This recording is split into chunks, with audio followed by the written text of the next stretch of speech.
Guys, today we are going to learn about two topics, instrumentation amplifier and rectifier circuit. Okay, so this was in your module 2, instrumentation amplifier. Generally we have learned different kind of amplifier circuit, okay, along with the op amp. So what is in this instrumentation amplifier? So if we see the case for the bulk amount of industrial applications, in that what we are going to do in that, it is really essential to measure and control the physical quantity of some typical uh, values, right? What are the things we are going to measure at that? Not only measure, we are going to measure and control. Okay, so in that the quantities are involved as temperature, humidity, light intensity, then water flow, etc. Okay, so this quantity must be measured and controlled, right? So what happened, guys? This physical quantity again need to be conveyed to the displayed form. Okay, so how do we check how much quantity has been measured? Okay, so by the display unit only you can see that. So which part or which device will convey that message to become visible to us or to become capturable?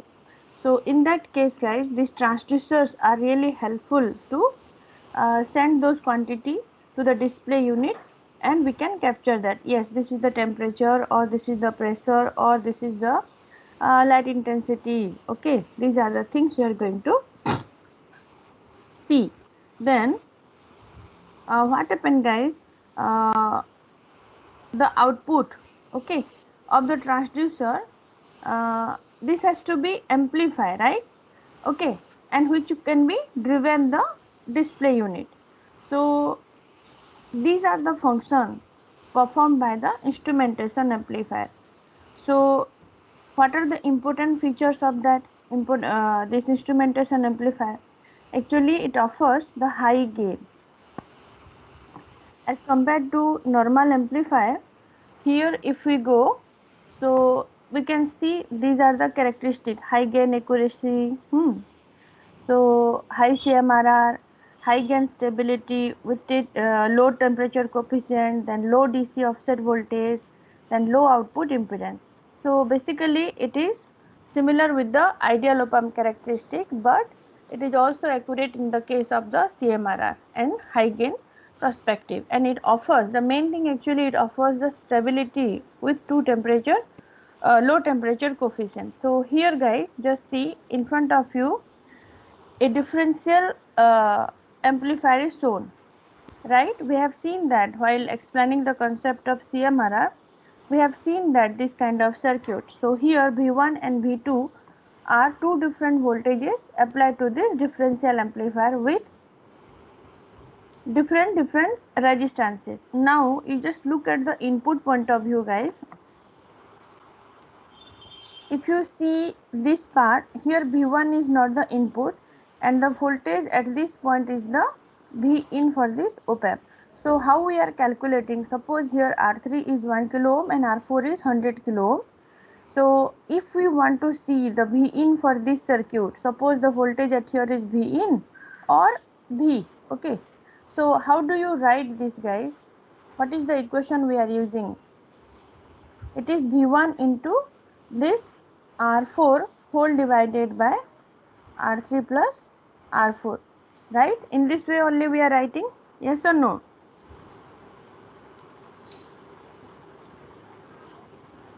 So overally, altogether, if I will write my V0 equation for this differential amplifier circuit, what will be the representation?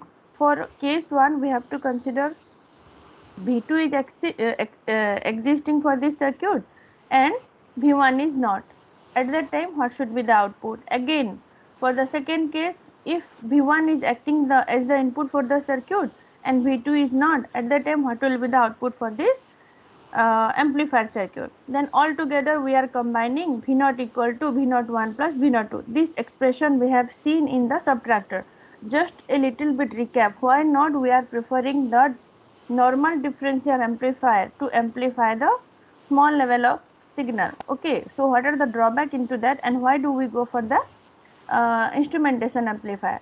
So I am trying to convey that only to you guys. So it is just the review of the last topic. So if we represent the V0 from the previous circuit point of view, V0 can be this one or this one, as I have already explained in the voltage divider part. Okay, so minus of R2 by R1 into V2 plus 1 by this R4 plus R3 by R4 into V1, because this is 1 by, right?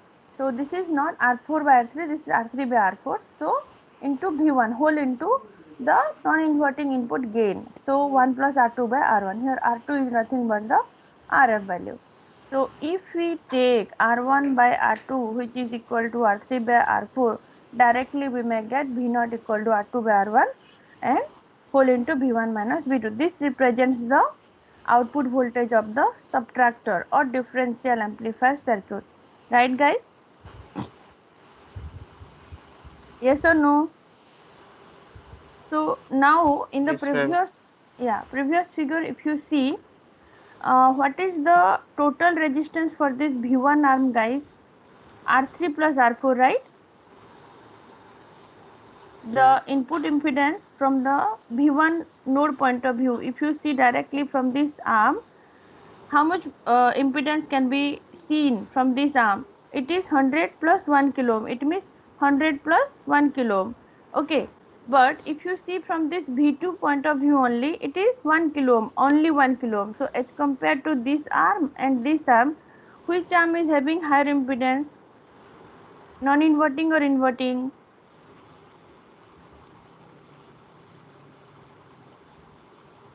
Obviously the non-inverting input terminal have higher impedance. But if you see the characteristic of operational amplifier, we need a higher impedance to balance the output, right? So here one arm is having higher impedance and another arm is having lower impedance. So because of this low impedance, it may load the signal source heavily. Okay, so therefore a high resistance buffer is required, okay, which can precede each input to avoid this loading effect. Okay, guys. So here in the buffer circuit, how do we design that buffer circuit which can avoid that this high and low impedance value? That we will see by the circuit arrangement of instrumentation amplifier. Okay, and you can see also we have to use the high feedback resistor value. Okay, so but in this single differential amplifier, it cannot give rise the amplification of low level of signal. That's why also we have to proceed towards the instrumentation amplifier circuit. So let's have a look of the circuit, guys. So here is the circuit. Okay, this is the differential amplifier. This is nothing but the differential amplifier. But why do we say the instrumentation amplifier? Very popularly we are using in the industrial level of calculation or measurement on and control. And this is made by using three different op-amp, A1, A2 and A3. You can also design the instrumentation amplifier by using two op-amp, but in that the stability may not be more, but here we may get more stability. That's how we should go for the design of instrumentation amplifier by using triple op-amp. This is called as instrumentation, design of instrumentation amplifier by using triple op-amp, or in short form, suppose I am going to write this IA, instrumentation amplifier by using triple op-amp.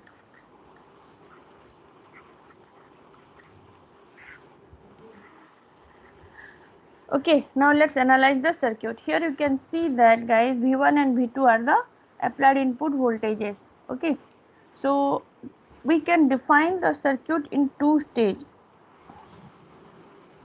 This is part 1 and this is part 2. Okay, two different segments we can analyze the circuit. So here you just have a look, guys. A1 and A2, this is the amplifier A1 and this is the amplifier A2, are the op-amp with differential output voltages. Okay, here the differential output voltage is S0. It means what we are considering V1 equal to V2 we have to assume. So here for that sake, if you assume that V1 equal to V2, the difference in between the V1 and V2 is 0. That's why we have to think that A1 and A2 with differential input voltage as 0. Okay, so you have to assume this condition for V1 equal to V2. So it is under the common mode condition, guys.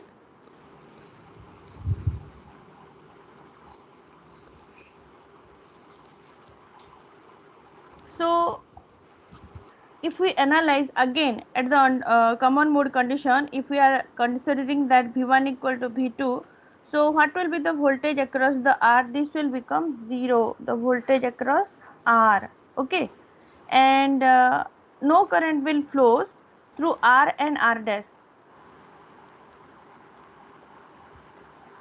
In both the cases, it has been marked as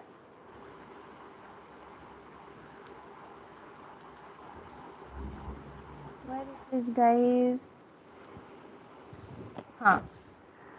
So here in both the cases there will be the possibility, less possibility of flow of current into this path, because what is the reason behind that, guys? Who will say?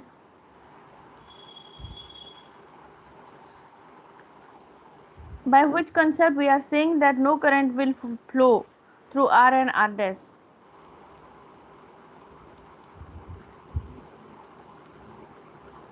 Okay guys, if we are considering both are at similar condition at the common mode condition, and the voltage across R will be 0, and that's why no current will flow at this variable resistor R and R dash. If it is 0, then obviously it must be shorted. Now these two will behave like the voltage follower circuit. Okay, so here we may also equate that, guys. If this is a voltage follower circuit and here the same V2 will appear in this node also, this node are at same potential, so V2 equal to V2 dash. Similarly V1 is appearing at here, we know that by virtual ground concept we can equate this also, so this V1 is equal to V1 dash. We can also prove this value at here. Okay, so suppose for the case V1 is not equal to V2, what will happen at that time? It means the current is now allowed to flow through this R and R dash, right? That will be the concept, no? Yes, For the next case, if we are not considering that V1 and V2 are different, it is not equal, it means yes, there must be the flow of current in this R and R dash. So at that time, guys, this V2 for this case V2 minus V1, and we have two type of voltage, no? V1 V2 dash and V1 dash. So V2 dash and V1 dash, these are also happening at here, V2 dash and V1 dash, right? So now guys, have a look. So at this point when V1 is not equal to V2, at that time V2 dash minus V1 dash will be greater than this V2 minus V1. Okay, so how do we measure the circuit parameter? So now the thing is, I'll show you the circuit differential gain and CMRR will become more. Okay, and it will be more as compared to the single op-amp circuit. This is the concept, guys, in this condition, and the output voltage V0 can be calculated from this equation. So just if you have not drawn the circuit, please draw it quickly, then only we are going to derive the circuit parameter. Output voltage we are going to derive.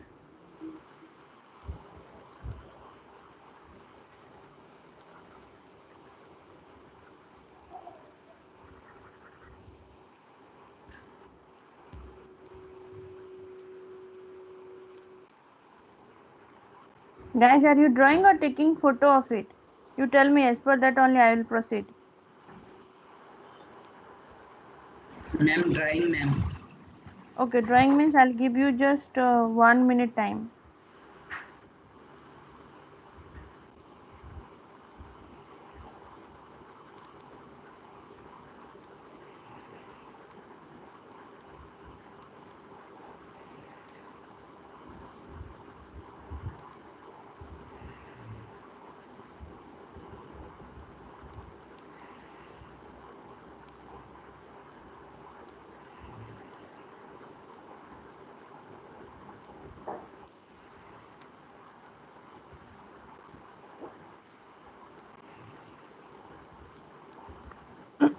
Guys, can anybody say that what is the second stage of circuit?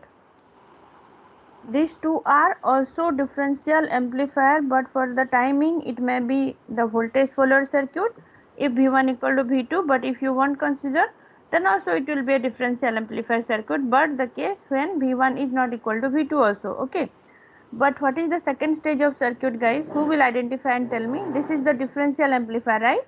And suppose the total V0 equation I am going to write at the end, while this V1 is applied at here, right, in the form of V1 dash will be the input for this A3. We have not calculated the voltage at here, but for the timing we have to consider that the input for the second stage of op-amp is V1 dash at the non-inverting input terminal, while at the inverting input terminal is V2 dash.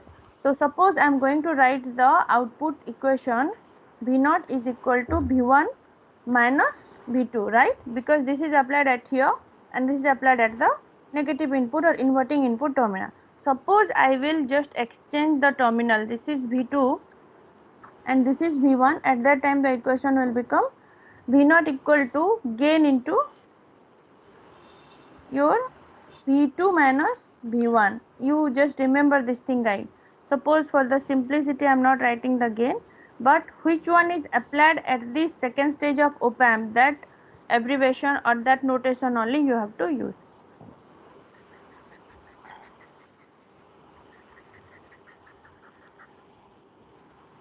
Okay, shall I move to the next slide?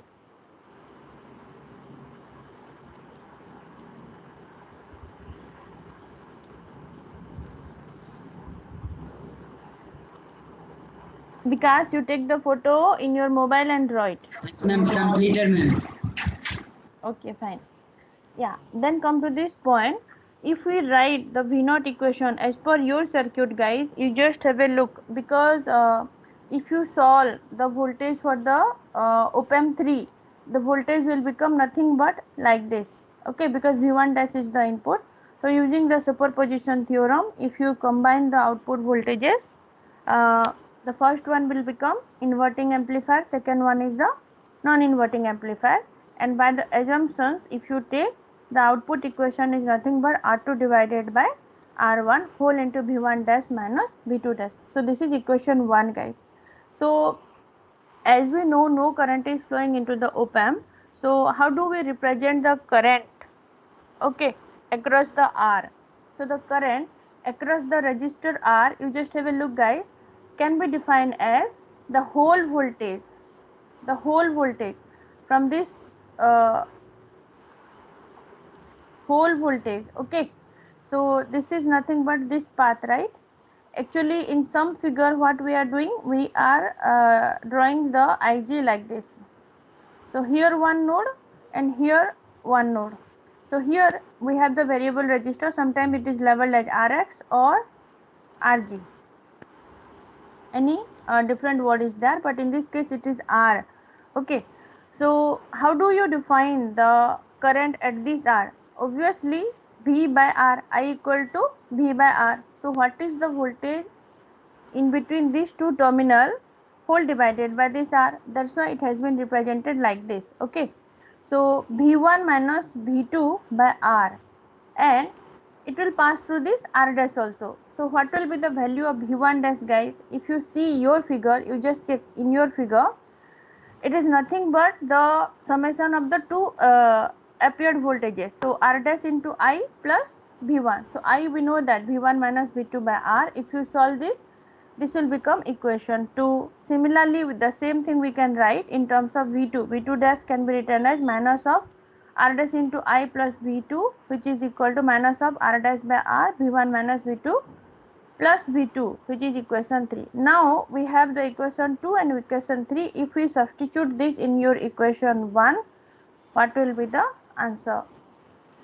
So if you substitute this value and solve this part, we may get V0 equal to R2 by R1 whole into 2R dash by R, V1 minus V2 plus V1 minus V2. So now guys, just take common of this V1 and V2 term, this V1 minus V2. Now the final equation for the instrumentation amplifier can be written as V0 whole into R2 by R 1 plus 2R dash by R. Guys, this is nothing but your gain. If you observe that, this is also one gain. And this gain is very important because here we have the variable resistor R. And by controlling this R value, you can vary your output voltage. Okay. The R is not in the numerator, it is in the denominator.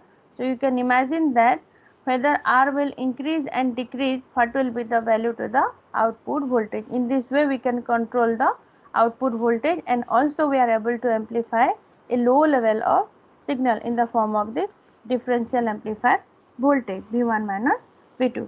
So this is all about the instrumentation amplifier guys. And here if I will give some example at here, suppose let's say R equal to 0. What will be the output voltage guys?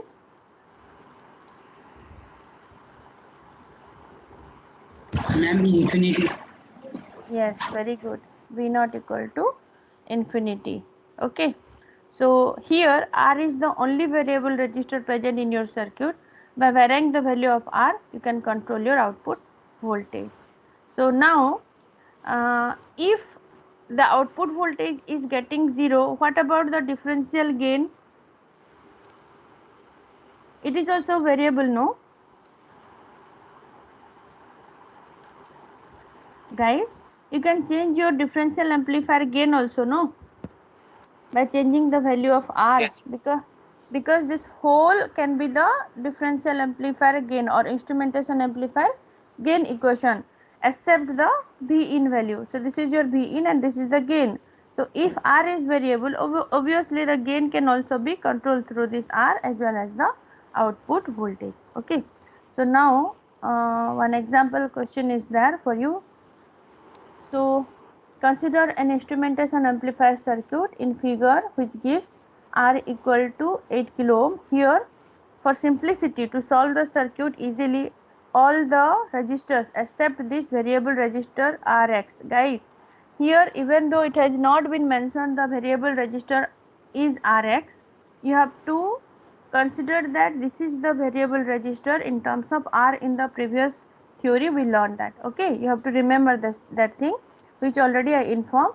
And the circuit can also be look like this for the instrumentation amplifier. So here these R values are given, except the Rx is 8 kilo ohm and Rx is the variable resistor. So determine the value of the required Rx first. Then if the desired output is set V0 equal to 100 into V1 minus V2. So 100 is what is this value? 100 is which value guys? Gain into V in, right?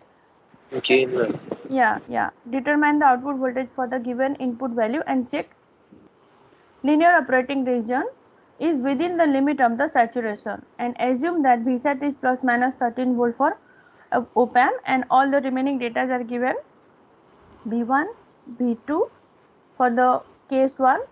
Again for part B, V1 and V2 values are mentioned here.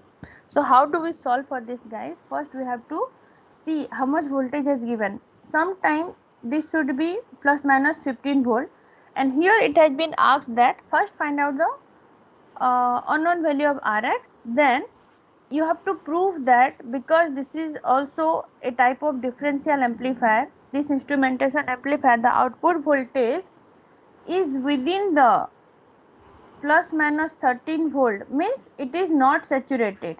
Okay, but when V out is greater than this plus minus 13 volt means it is saturated. Okay, this thing you have to prove from your answer. Okay, so let's see how do we solve that in a quick manner.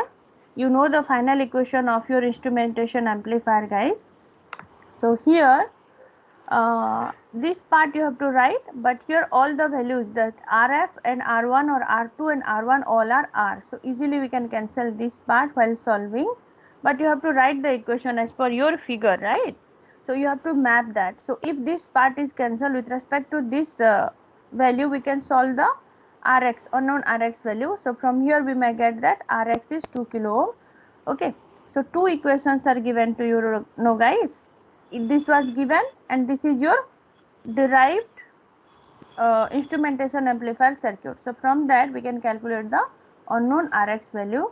Now for case 1, first bit is solved. For case 1, for the second bit of case 1, with respect to V1 and V2, if you apply that equation to your normal instrumentation amplifier equation, we may get this value. Guys, why I am getting negative term? Actually the circuit was different. I have, for to show you only, I have changed this terminal as V1, but in the question it was V2 and it was V1. That's why my terms are coming as negative term, but for you it will come positive term. Okay, so here in this case, if you see, these are the calculated value. It means the calculated V0 value at V0 1 case and V0 2 case, both are greater than the saturated voltage. It means that are out of the level of the saturation voltage. That thing has been proved for case 1. Then let's see for the case 2 is also coming for the same or not. For the case 2, if you directly apply first one minus 50 volt, minus will not come for you, plus it will come. Okay, next one is 24 and next one is 25. Because the V0 has not mentioned that only plus 13 or minus 13, it has been mentioned that plus minus 13 volt. So guys, whatever be the notation for you, you have to consider all. It means for plus case also it is right, for minus case also it is right. So in all the cases, if you see in both the cases, for this example, V0, V0 1 and V0 2 are greater than this given saturation voltage value. It means the voltage levels are out of limit. You have to represent your answer like that. Okay, if you solve only this part and if you won't represent that, you may not get the answer. And guys, here you can see that you can ask me also, ma'am, the equation is given for us 100 whole into V1 minus V2 is there. Why do we take this V01 and V02? Directly we can apply the value of this V01 and V02 also, this V1 minus V2. No, why we are preferring this? Because guys, V01 and V02 are two different cases we have assumed by superposition principle. So that cannot be same as the output voltage equation. So you have to represent this in this value of equation. Okay, remember this concept, guys. So this is all about your instrumentation amplifier. If you have any doubt, you may ask. Otherwise, I'll move to the second topic. No, ma'am. Okay. Value of Okay, Rx, guys. ma'am. Value of Rx. Please show that slide, ma'am. 1 minute, because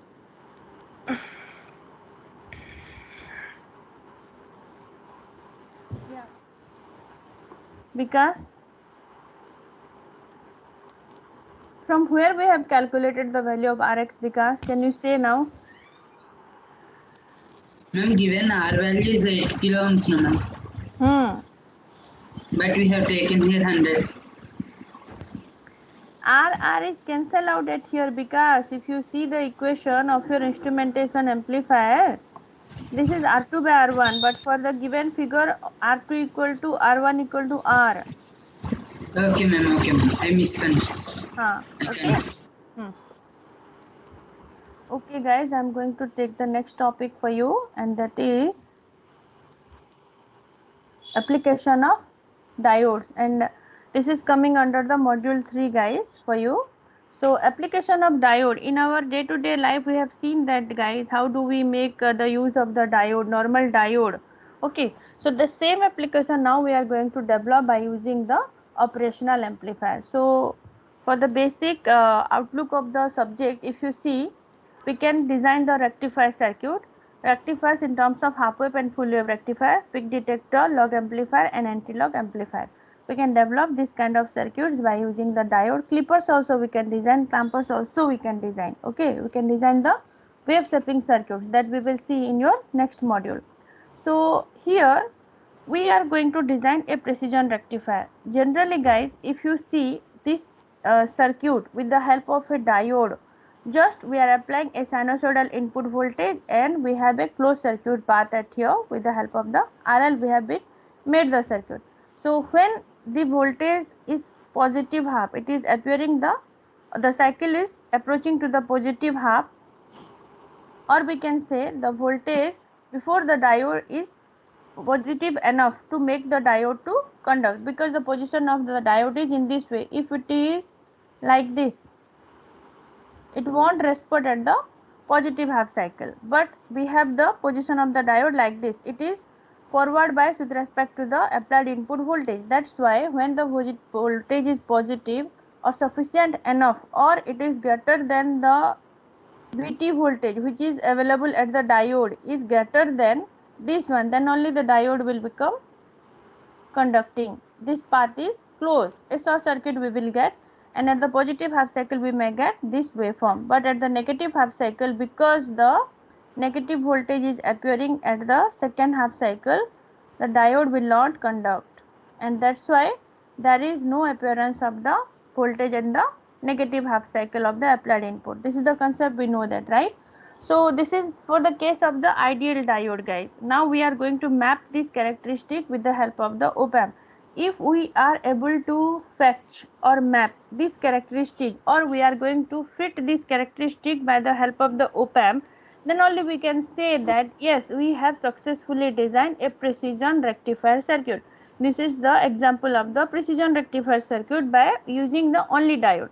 But when we map with, or we will combine with the help of the operational amplifier, and still we are able to get this characteristic, at that time we have to say that this is precision rectifier by the help of the op-amp. So in the normal diode case, the characteristic, voltage transfer characteristic is sharply like this. Okay, but whether it is exactly like this, no, because the voltage across this diode is also taking a role. Okay, so here that's how we may not get the ideal characteristic is like this, but practical characteristic will become like this. Yes, and actually whatever the amplified rectified output we are getting, always we have to believe that, 1 minute guys, the rectified output is equal to the Vin, but practically it is not like that. The rectified output or the V output is less than the applied Vin. So a single diode, okay, is not capable of rectifying your original applied input voltage. So what we are doing guys, we are taking the help of the op-amp. That's the reason we are combining the diode along with the op-amp to get the properly rectified output, which should be equal to the applied input. Okay, so now for the case of our envelope detector or the AM signal demodulator, so if the signal we are going to demodulate in the output side guys, it will, the generated modulated signal is high, but when we are going to demodulate that, what will happen, this value of signal is very low, and it is very difficult for the precision rectifier circuit to recover the signal. Okay, for low level of signal it is failed. Okay, so what happened guys, we are using the operational amplifier because we know the property of the op-amp. So if we combine the diode property plus the op-amp property, we may get a better rectified signal. Okay, so this we are believing up to this. So let's see whether a single diode along with the op-amp is capable of giving rise to the rectified output or not. So for that sake, see, Yeah, this is also giving rise to the ideal characteristic, because if you see, we have applied the input voltage at the non-inverting input of the op amp. So now by default, the open loop configuration of the op amp, it can see that how much voltage we are applying. Suppose we have the power sources are the input voltages 12 volt plus 12 volt, or suppose it is minus 12 volt or 15 volt, whatever. So that voltage will appear at here, and this will make the diode to conduct, and here we may get a closed path. Now the circuit will become a voltage follower circuit, right? So generally, by this concept, if you say that the same 12 volt is appearing at the Vout of the op amp, which will make the diode to conduct, and directly we may get the voltage transfer characteristic in this way. But this is not the actual case, guys. When the V in is greater than this voltage, then only the diode will conduct. But when the V in is less than this voltage, the circuit will become open circuited, right? Yes or no? So in previous case, we have seen that here 12 volt we are going to apply. Suppose we are going to now, because of this power supply voltage is making the diode to conduct, it means suppose here, suppose the voltage is 6 volt, this 6 volt will appear at here, because now the circuit has been converted to the voltage follower circuit, and here this 6 volt will appear, and this will make the diode again to conduct, because it is greater than this voltage, right? So here also 6 volt will appear. But now the case when V in is less than this diode forward voltage, suppose for the case, because of some reason, suppose consider V in is less than the Vt voltage, at that time this will not conduct, guys, and this will become the open circuit. We know this concept of the diode, and this is the same scenario with the op amp also. So what will happen? Because of that, guys, if you figure out the V naught equation at here, what we are writing? V naught equal to AVD we are writing, right? So A is open loop gain and VD is the difference in between two voltages. So here, suppose we are going to write this VF is the voltage drop across the diode, AOL is the open loop gain of the op amp, which is 10 to the power 5. So the case when the diode is connected in the closed loop, the effective voltage will be 0, so that the circuit behaves like an ideal diode. Okay, then that's why, guys, so if you calculate your voltage, suppose the voltage across the diode is 0. What is the cut-in voltage of the diode, guys? We are writing 0.6 volt or 0.7 volt. So if you consider that one, and V naught equation if you write, that will become V naught dash minus 0.7 volt, or suppose you are writing this alone, V naught plus 0.7 volt. Okay, this is the voltage which is making the diode to become conducting, okay, or making the path to become short circuit. So in this way we have been learned the diode concept. Now what will happen, guys? For first case, when the voltage is greater than before the diode, then only the diode is conducting. It means a closed path we are getting. Okay, and the output voltage will become saturate. If you keep on increase your input voltage, the output will not like this, it will be saturating. Okay. Then again for the next half cycle, when the V in is less than, suppose for any condition it is less than this forward voltage of diode, this will also be in the saturation, then it will take some time to reach or to act for the positive or next change in voltage. So this changing in time is difficult when it is rectifying a low level of signal. That's why we are not going to prefer a single diode along with the op amp. So what we will do, which will make the input voltage to continue both in both the cases, for the positive half cycle or in the negative half cycle. Let's see by that what we are going to do in the arrangement, guys. We are going to implement two op amp along with the two diode along with the op amp. So here only one diode was there previously, which was the precision rectifier case, but now we are additionally using one more diode at here. So how the circuit will behave, guys? Just simply I am explaining. For the time being, those who are present for this class, you just type your attendance as yes in the chat box. And just have a look. If we are using two diode, whether we are getting our V in is properly conveyed at the output or not, or the rectified output is equal with the applied V in or not. Let's see. So for the first case, D1 position, just have a look. This part is grounded, so obviously the virtual ground we are going to apply it here, and D2 is connected after D1. So suppose when we are applying the sinusoidal input voltage at here for the first half cycle, this is positive, but this is applied at the inverting input of terminal. Now this voltage is 0 and we are applying a voltage greater than this 0. It means positive voltage, which will make the diode D1 to conduct but not D2. Why it is not D2, guys? Which factor is forcing the D2 to become off in the positive half cycle?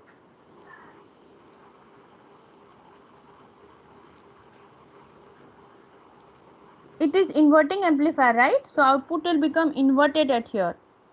So negative voltage will appear at this point before D2 in the first half cycle. That's why in the first half cycle D1 will conduct but D2 will not conduct, right?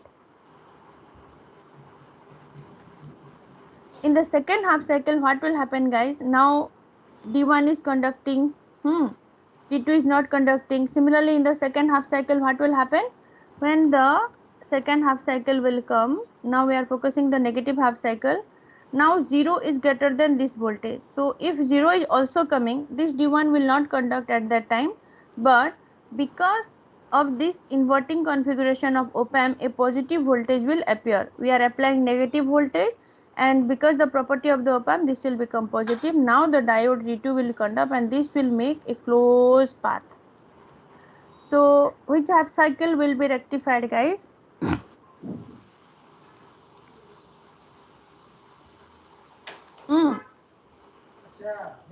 Guys,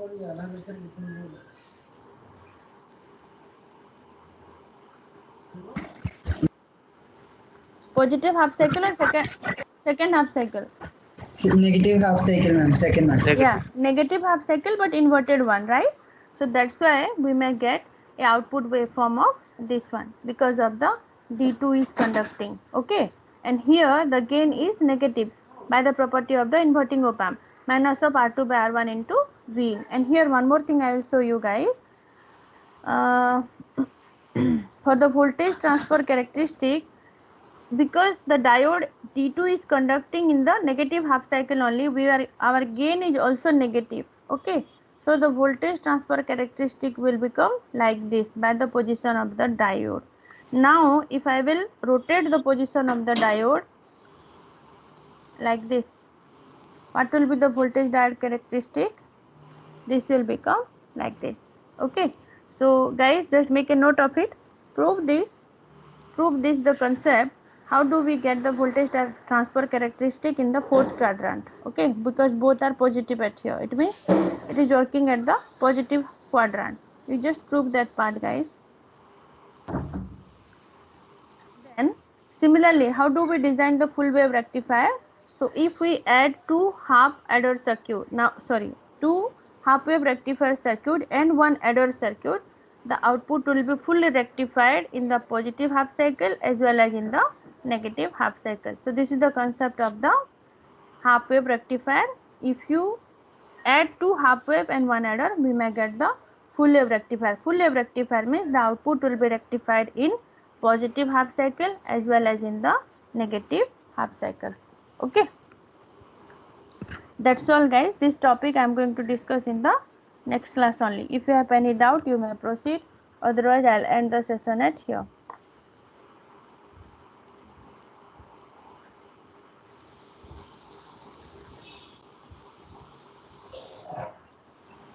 And what about tomorrow? Ma'am,